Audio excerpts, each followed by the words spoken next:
Namaste and welcome to Daily News Simplified, the what, why, and how of newspaper reading. Now we would be analyzing the Delhi edition of the Hindu newspaper of 7th of January 2019, and the news that would be covered today is given on the screen, and the timestamp for the same is given in the description and the comment section given below. And so now with this, let us start with the first article. Now we have taken this article from the editorial page on page 9. Now, Japan and Russia currently have a dispute over the Kuriles island, which is located in the North Pacific Ocean. And what is currently happening is that both the countries are finding innovative solutions so as to resolve the Kuriles island dispute. And it is within that context that the author is saying that these innovative solutions, which Japan and Russia are working upon, can also be replicated by India and Pakistan so as to resolve the Kashmir dispute. However, with regards to your UPSC Civil Services examination, what you need to understand is about the Kuriles dispute. However, before moving forward, one thing that you need to understand that Kashmir is an integral part of India, and it is best not to recommend any form of innovative solution which would violate the principle of making Kashmir an integral part of India. Now, the first thing that you need to know is the location of the Kuriles Islands. Now, the Kuriles are a group of islands which lie between Russia and the Hokkaido island of Japan. And these islands are located in the Okhotsk Sea, which is located in the northern Pacific Ocean. Now, after understanding the location of the Kuriles Islands, what you need to know is the historical understanding of how the Kuriles Island dispute began. Now, if you take a look at this map, a treaty was signed between Japan and Russia in 1855. And based on this treaty, the 4 islands which have been given in this map were supposed to go to Japan, and rest of the Kuriles Islands were supposed to go to Russia. However, what happened after this is that another treaty was signed in 1875 between Japan and Russia. And under this treaty, the whole of Kuriles Islands was given to Japan by Russia. And now the Japanese claim over the Kuriles Islands is based on the 1855 and the 1875 treaty that Japan had signed with Russia. Now, what had happened was that in 1945, the Second World War ended, in which the Soviet Union and Japan were fighting each other. And what had happened was that Japan lost the Second World War and had to sign the Treaty of San Francisco and agree to the guidelines that were provided in the Yalta Conference. Now, under the Yalta Conference and the San Francisco Treaty, which was signed after the Second World War, the Kuriles Islands were given to the Soviet Union and now currently belong to Russia. Now, the current status of the Kuriles Island is that all of the islands are currently under the jurisdiction of Russia. And if you take a look at this map, these 4 islands, which are located on the northern areas of Japan, have been claimed by Japan as being its northern territories. And therefore, the current dispute between Russia and Japan is over these 4 islands. And therefore, it is within that context that the Kuriles Island dispute is also known as the Northern Territories dispute, wherein these 4 islands have been claimed by Japan as being part of its northern territories, but are currently under the occupation of Russia. So now hopefully up till here, you have understood the location of the Kuriles Islands and have also gotten a basic understanding of the historical background as to how the Kuriles Island or the Northern Territory dispute began between Japan and Russia. Apart from this, you also understand that the Kuriles Islands are currently under the jurisdiction of Russia, wherein there are 4 islands which have been claimed by Japan as being part of its northern territories. And this claim is based on the 1855 and the 1875 treaty that was signed between Japan and Russia. However, Russia claims the whole islands of Kuriles Island as being part of Russia, and this claim is based on the Yalta Conference Agreement and the San Francisco Treaty of 1951, which was signed after the Japanese defeat in the Second World War. Now, Russia and Japan are currently taking various innovative solutions so as to ensure a resolution to the Kuriles Island or the Northern Territories dispute. Now, both countries are taking various confidence building measures such as joint economic activities, cooperation on environmental management, allowing cultural visit of Japanese families, among other forms of confidence building measures. And apart from this, both countries are currently in negotiations so as to sign a peace treaty. And it is within this context that the author has said that these innovative solutions, such as the formation of confidence building measures, which Japan and Russia are undertaking so as to resolve the Kuriles Island dispute, can also be replicated so as to solve the Kashmir dispute between India and Pakistan, whereby both India and Pakistan can also undertake joint economic activities, environmental management, cultural visits, and other aspects of confidence building measures for the Kashmir region. Wherein a major example of this is that all of these four islands, which are being claimed by Japan, had Japanese residents living there before 1945. However, when the Soviet Union occupied these islands after the Second World War, it made sure that all the Japanese residents of these islands were made to evacuate. And what the Soviet Union did was to populate these regions with their own ethnic groups. And now, what is happening is that under the confidence building measures, the various Japanese residents who used to live in these islands have now been allowed to visit their holy sites or the graves of their ancestors as part of the cultural visits.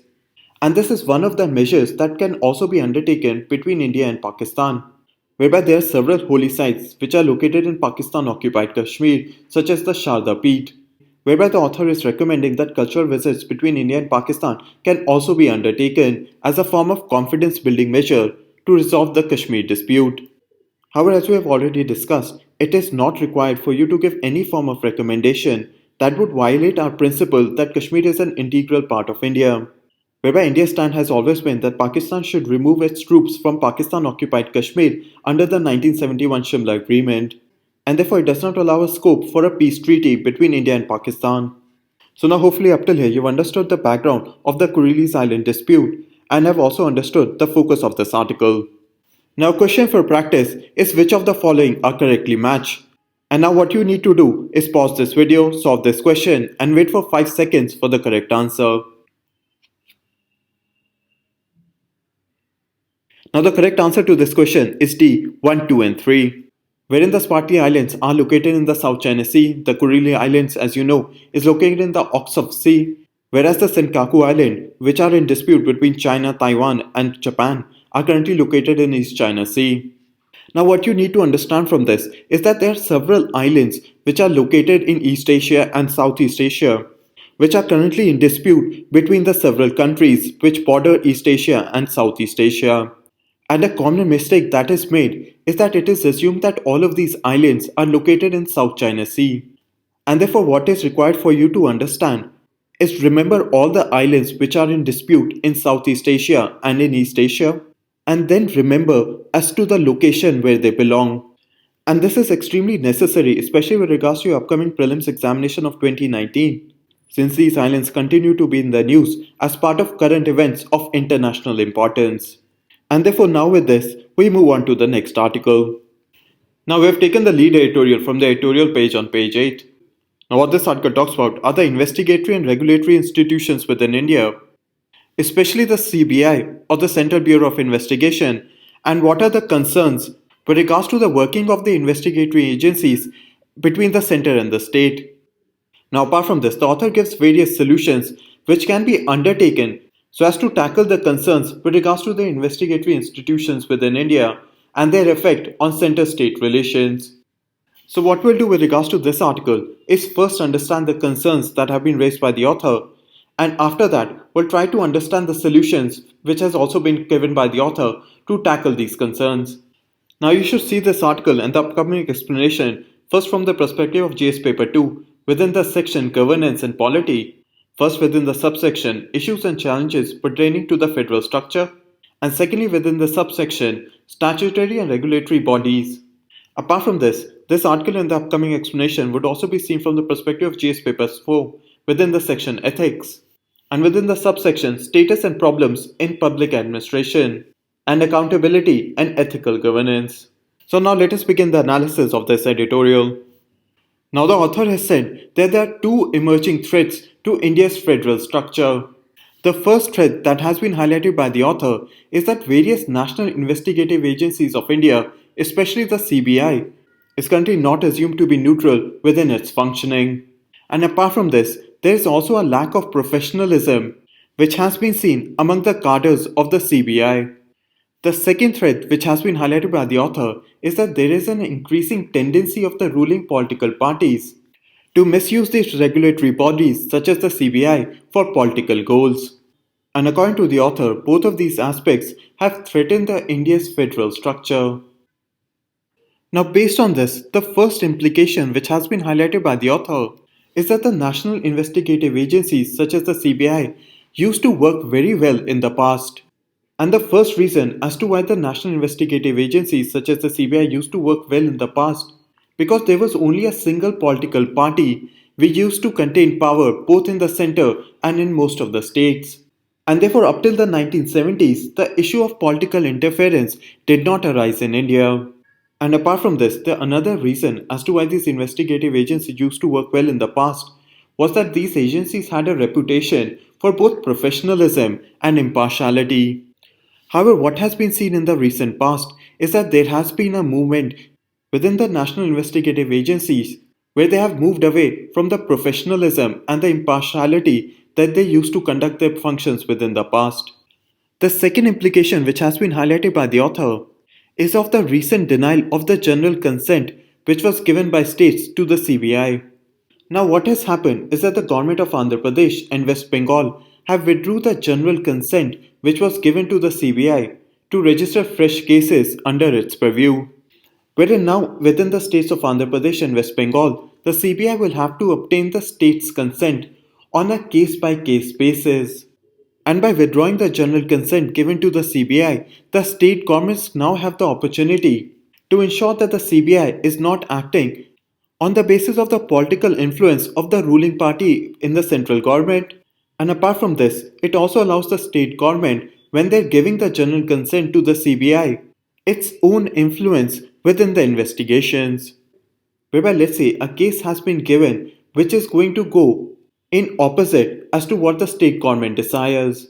And therefore, what would happen is that the state government would not give the general consent to the CBI, and thereby this would allow the state government to influence the investigation of the CBI. Now, the third implication which has been given by the author is that there is a lack of cooperation within law and order between the center and the state. Now, under the Constitution of India, the state governments have exclusive jurisdiction in matters related to law and order. However, the center government can still claim its jurisdiction over its own department, which are located within the states.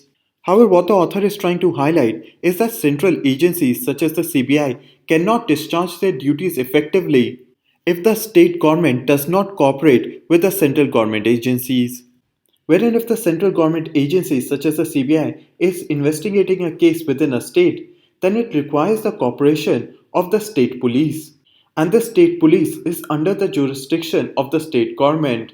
And therefore, cooperation is required between the central government, the agencies of the central government, and between the state government and its investigative agencies, which is the state police. However, what the author is trying to highlight is that there is a lack of cooperation in law and order between the center and various states.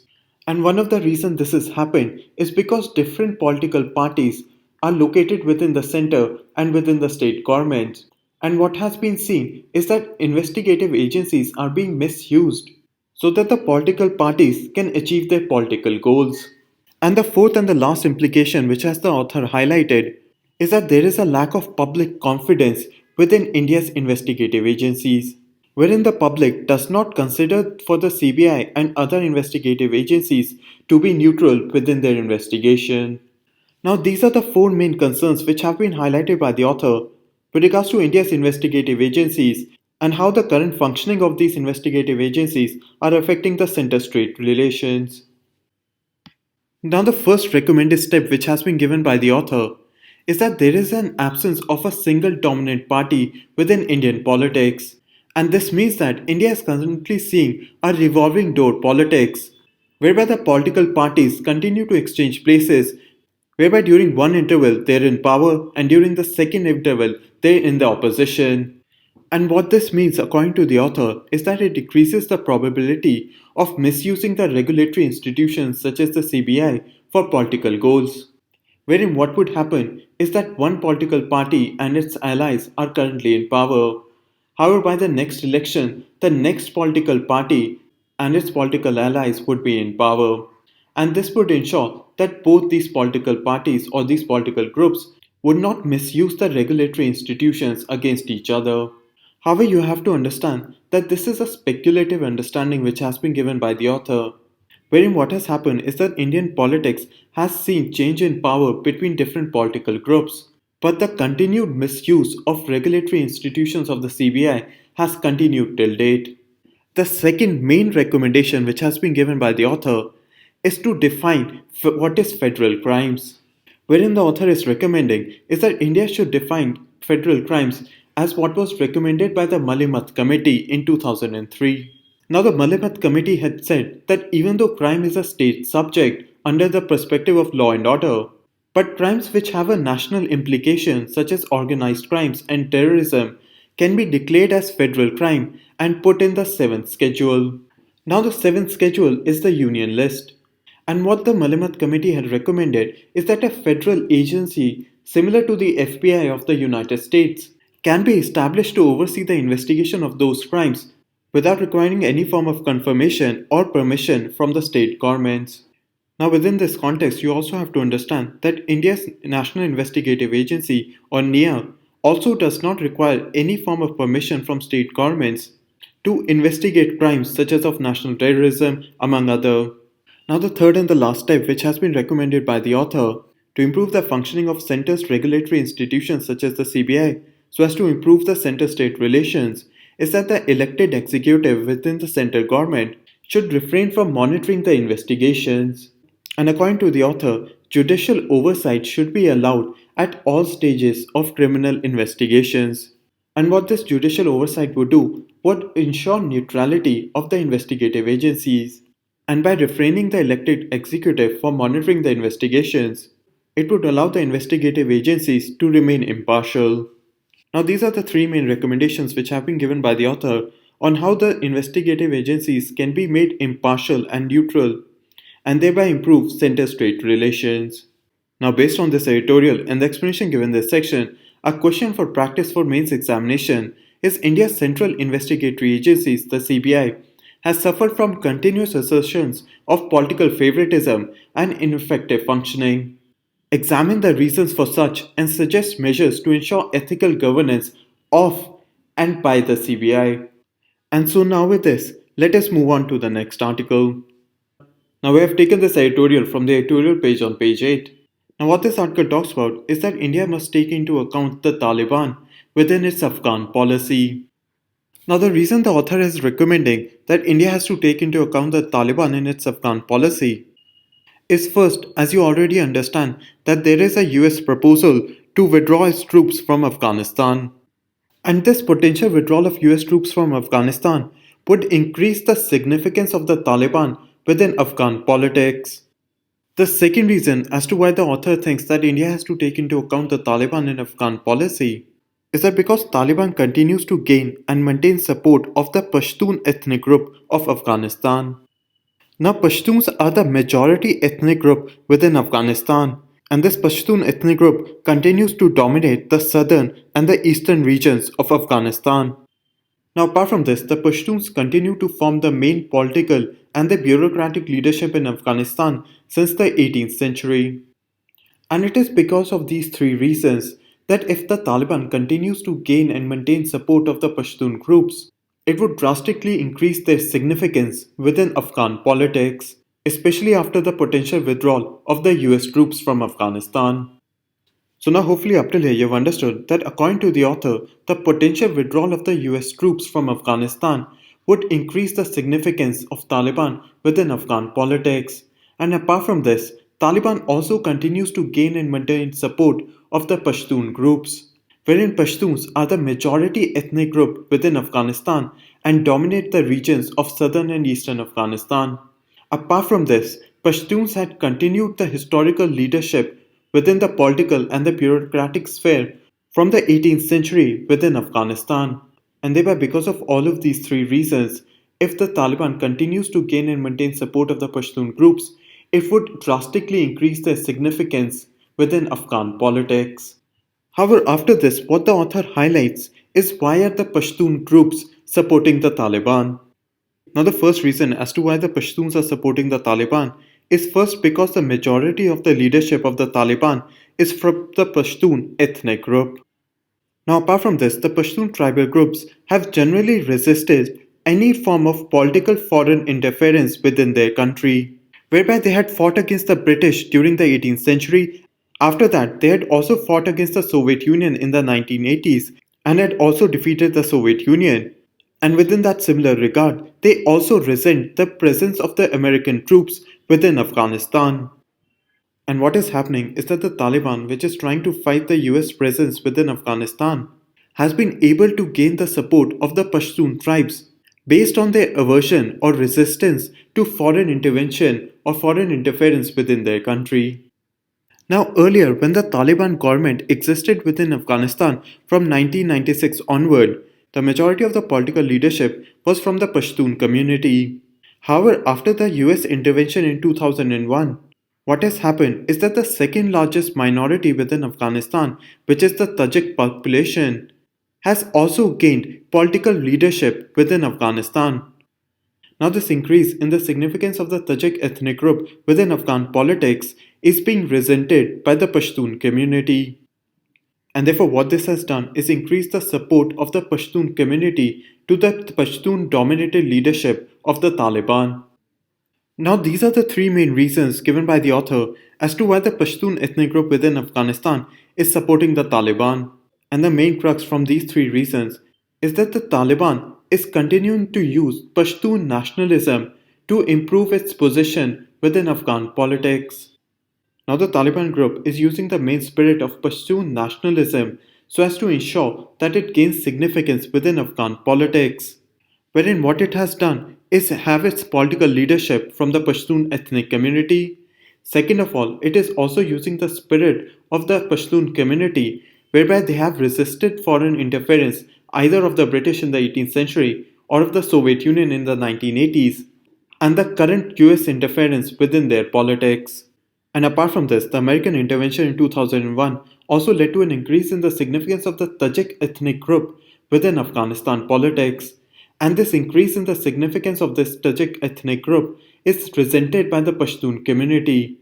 And thereby, the Taliban is using all of these three reasons so as to increase the Pashtun nationalism. And based on this Pashtun nationalism, gain the support of the Pashtun community for relevance within Afghan politics. And now it is based on this that the author has highlighted various recommendations for India.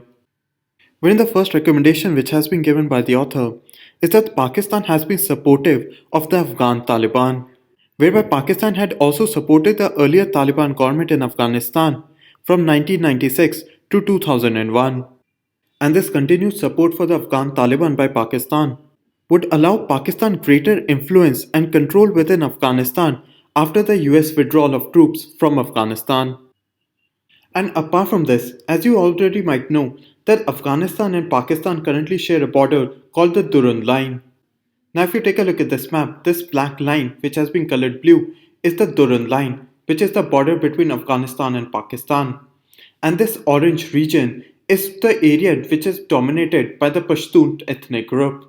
And what you can see in this map is that a major population of the Pashtun ethnic group live across the border from Afghanistan and Pakistan. And after 1947, when Pakistan was born, Afghanistan and the Pashtun community within Afghanistan had claimed the land in which the Pashtun community lived within Pakistan as being part of Afghanistan. And what is happening currently is that Pakistan continues to maintain strategic control among the Pashtun community through the Taliban, so as to make sure that Pashtun nationalism within the Pakistan's border continues to remain curbed, and thereby within control of the Pakistani government.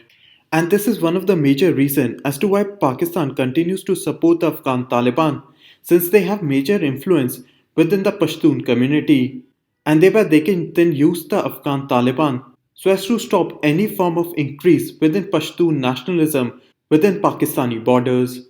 And it is within that context that the author is recommending that India should take measures so as to enhance dialogue with the Pashtun groups within Afghanistan. Whereby, if India enhances its dialogue with the Pashtun community, India can ensure that the influence of the Taliban and Pakistan remains in control among the Pashtun community within Afghanistan. So now hopefully up till here you've understood that according to the author, India has to take into account the Taliban within its Afghan policy, whereby India can enhance dialogue with the Pashtun community within Afghanistan so as to control the growth and the influence of both Taliban and Pakistan within the Afghan politics. And thereby this becomes one of the measures on how India would take into account the Taliban within its Afghan policy. Now you should see this article and the explanation given in this section from the perspective of GS paper 2 within the section International Relations. And based on this, a question for your practice is which of the following international borders are correctly matched? And what you need to do is pause this video, solve this question and wait for 5 seconds for the correct answer. Now the correct answer to this question is C 1 and 3, wherein the Durand line exists between Pakistan and Afghanistan. The McMahon line is not between India and Bangladesh, but between India and China, while the international border between India and Pakistan is called the Radcliffe line. And so now with this, let us move on to the next article. Now we have taken this article from page 14. Now what this article talks about is whether the open market operations which are conducted by the Reserve Bank of India would improve the liquidity condition of the Indian banking system. And within this regard, the author has given 3 reasons as to why there has been a liquidity crunch within the Indian banking system. Now the first reason given by the author is that there has been a growth in bank credit. However, the growth in the bank deposit has not picked up. Wherein what has happened is that the banks are giving more money to consumers, which has caused money to go out of the banking system and into the economy. But what is happening is that the individuals, companies and others are not depositing monies within the bank in form of fixed deposit and other money schemes. So what is happening is that the banking system is injecting money within the market. However, the market is not injecting the money back into the banking system. The third reason given by the author is that there has been a growth in currency circulation. Wherein what this means is that 2 individuals, 2 companies are exchanging goods by using cash. And what this has done is increase the currency circulation within the economy. But the problem that it has created is that individuals who could be using credit cards, debit cards, checks, and other banking instruments, which causes the circulation of money within the banking system, is not being used. And therefore, what is required is for the circulation of money through banking instruments such as check, demand drafts, and other banking instruments. The fourth reason given by the author is that the Reserve Bank of India has used in excess of $30 billion so as to stop the depreciation of the Indian rupee. Now what this means is that the Reserve Bank of India used $32 billion to purchase the rupee from the market. Now what this does is that the Reserve Bank of India purchases the excess rupee which exists in the market and pumps in the US dollar. And what this does is control the rupee depreciation, and thereby the availability of the rupee in the market is reduced. And the availability of the US dollar is increased within the market. And because of the law of the supply and demand, it causes the value of rupee to improve as against the dollar. Now, according to the author, because of these 4 reasons, there has been a liquidity deficit within the Indian banking system. And therefore, to improve the liquidity situation in the banking system, the Reserve Bank of India has been pursuing open market operations. Now, it is within that context that you should first understand as to what is open market operations, wherein the sale and purchase of government securities, either to the or from the market, is known as open market operations, wherein the objective of open market operation is to adjust rupee liquidity within the market. So let's say if there is excess liquidity within the market, what the Reserve Bank of India would do is sell government securities. And these government securities would then be purchased by the banks. And what this would do is that the banks would have to purchase this government security with some amount of money. And therefore the banks would then deposit this money to the Reserve Bank of India for purchasing these government securities. And through this process, the RBI would ensure that the excess rupee liquidity which exists in the market is reduced when the banks purchase these government securities. And these banks also earn interest based on these government securities. However, as of now, as the article talks about, there is a liquidity deficit, and therefore, what the RBI would do is buy back these government securities from the banks. So, let's say if State Bank of India has n number of government securities, then the Reserve Bank of India would purchase these government securities from the State Bank of India. And by purchasing those government securities from SBI, RBI would be giving money to the State Bank of India and thereby injecting money to the India's banking system. So now hopefully you have understood as to how through open market operations the Reserve Bank of India adjusts rupee liquidity within the market. Now apart from this, one another aspect that you should also understand that rupee liquidity is directly linked to inflation, whereby if there is an excess amount of rupee within the market, it leads to increase in inflation within the market. And therefore, when there is an increase in inflation, the Reserve Bank of India can start the process of open market operation and thereby reduce the excess liquidity of the rupee within the market through the sale of government securities. So now you should also understand that open market operation is a monetary policy tool which is also used to control inflation within the market. Now, according to the author, that even though the Reserve Bank of India is using open market operations so as to improve the liquidity conditions of the Indian banking system, it is a requirement that the Reserve Bank of India also cuts the cash reserve ratio and the statutory liquid ratio or the SLR by 1%. And what this would do is increase the liquidity for the banks themselves. Now, cash reserve ratio is the percentage of money which a bank has to keep with the Central Bank of India in form of cash, while statutory liquid ratio or SLR is a percentage of the demand liabilities which the bank has to keep in form of liquid assets as specified by the Reserve Bank of India. But in simple terms, cash reserve ratio is a certain amount of cash that the banks have to keep with the Reserve Bank of India, while the statutory liquid ratio includes cash and other assets such as gold, government securities, and other forms of deposit which the bank have to keep, whereby the current SLR rate is 19.5% and the current cash reserve ratio is presently 4%.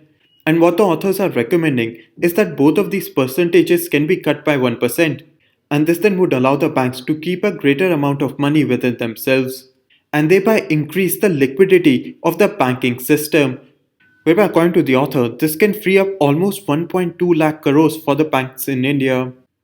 So now hopefully you've understood the focus of this article. Apart from that, you've also understood as to what is open market operations, what is cash reserve ratio, and what is statutory liquid ratio. Now question for your practice is which of the following measures would increase liquidity for the banking system? And as you already understand, pause this video, solve this question, and wait for 5 seconds for the correct answer.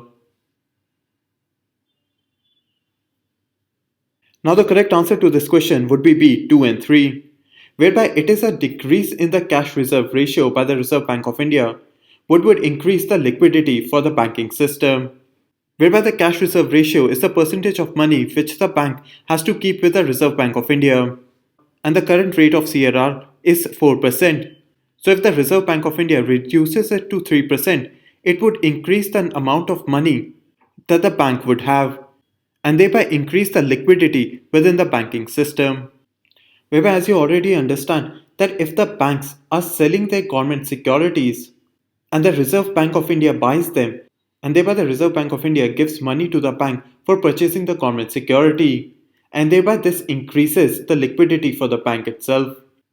And apart from this, if you and me and other individuals or companies deposit money within the bank, such as in the form of fixed deposit, it increases the liquidity within the banking system. And so therefore the correct answer is 2 and 3. And so now with this, let us move on to the next article. Now we have taken this article from page 10. Now what this article talks about is that a parliamentary standing committee has recommended to accord the statutory status to the Staff Selection Commission or the SSC, whereby granting the statutory status means that legislating a separate law. Now as you should already understand that a statutory body is formed based on a separate law as passed by the Parliament of India. And therefore, when the Staff Selection Commission is made a statutory body, it will have greater autonomy in the functioning of its own commission, the appointment or removal of its officers, staff, the conduct of various examinations, and most importantly, it would have autonomy with matters relating to finance. And therefore, it is within that context that the Parliamentary Standing Committee has recommended to accord the statutory status to the Staff Selection Commission. Now, the reason as to why the SSC needs to become a statutory body is because it was initially created to ease the burden of the UPSC by taking over the recruitment for the Group B, Group C, and the Group D employees. However, what has happened over the years is that the workload and the responsibility of the Staff Selection Commission or the SSC has increased beyond measure. And apart from this, the status of SSC has still remained as an attached body under the Department of Personnel and Training. And therefore, it is within that context that the Parliamentary Standing Committee has recommended to form the SSC as a statutory body so that it has a greater autonomy and does not entirely depend upon the government and especially the Department of Personnel and Training for its major functioning. Now, apart from this, another reason as to why the Staff Selection Commission should be made a statutory body is that the Khan Expert Group, which was formed in 2014, had also recommended to grant the statutory status to the Staff Selection Commission, whereby this expert group had recommended that this would contribute to greater functional autonomy, faster decision making, and efficiency in conducting the various examinations which SSC currently does for Group B, C, and Group D employees. And it is on this basis that the Parliamentary Standing Committee feels that by giving SSC autonomy at par with the UPSC should be done without any form of further delay by the Government of India. However, you need to understand that this news is currently in transition. We will have to wait and see on how the Government of India moves forward with regards to the report by the Parliamentary Standing Committee. However, hopefully you have understood as to why SSC also needs to become a statutory body. And so now with this, let us move on to the next article. Now we have taken this article from page 11. Now the reason the Central Administrative Tribunal is in the news is because it has a large number of vacancies. And this Parliamentary Standing Committee has said that these vacancies are leading to a large number of backlog of cases. However, you need to understand that the news in itself is not relevant for your civil services examination. And what you need to understand about is the Central Administrative Tribunal. Now, Article 323A from the Constitution of India provides that the Parliament of India may form an administrative tribunal which would handle the disputes and complaints with respect to recruitment and conditions of services, whereby individuals who have been appointed to public services and any post which is in connection with the central government or any state government or of any other authority within the territory of India or under the control of the Government of India. And therefore, the Central Administrative Tribunal derives its power from Article 323A of the Constitution of India. However, you have to understand that the Central Administrative Tribunal is not a constitutional body, whereby it has not been formed under Article 323A. But the Central Administrative Tribunal has been formed under the Administrative Tribunals Act of 1985, and therefore the Central Administrative Tribunal is a statutory body, whereby under the Administrative Tribunals Act of 1985, the Parliament had provided for the establishment of a Central Administrative Tribunal, State Administrative Tribunal, and Joint Administrative Tribunal, whereby Central Administration Tribunal will consist of a chairman, apart from having judicial members and administrative members, whereby the chairman and every other member would be appointed by the President of India after consultations with the Chief Justice of India. Now, the main power of the Central Administrative Tribunal is that it would have jurisdiction in relation to recruitment of all India services or any other civil services of the central government. Apart from this, the Central Administrative Tribunal would also have jurisdiction over any post connected with defense or in the defense services. Now, with regards to UPSC syllabus, the Central Administrative Tribunal would be placed in GS Paper 2 within the section Polity and within the subsection Statutory Bodies. Now you have to understand that constitutional bodies, statutory bodies and regulatory bodies are constantly asked in your UPSC prelims examination, and it is within that context that the Central Administrative Tribunal becomes relevant also for your prelims examination. Now question for your practice is which of the following is a statutory body? And as you already understand, pause this video, solve this question and wait for 5 seconds for the correct answer. Now the correct answer to this question is A, one only, whereby the Central Administrative Tribunal is a statutory body.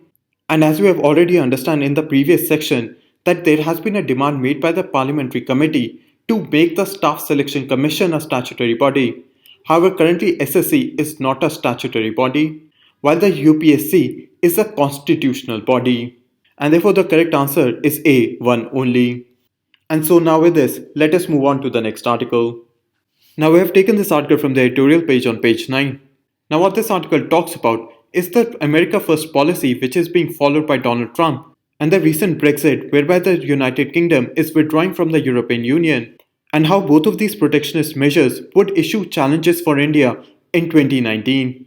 However, you have to understand that a mains question has already been asked in the 2018 examination in GS paper 3 on how the recent phenomena of protectionism and currency manipulation within the world trade affect the macroeconomic stability of India.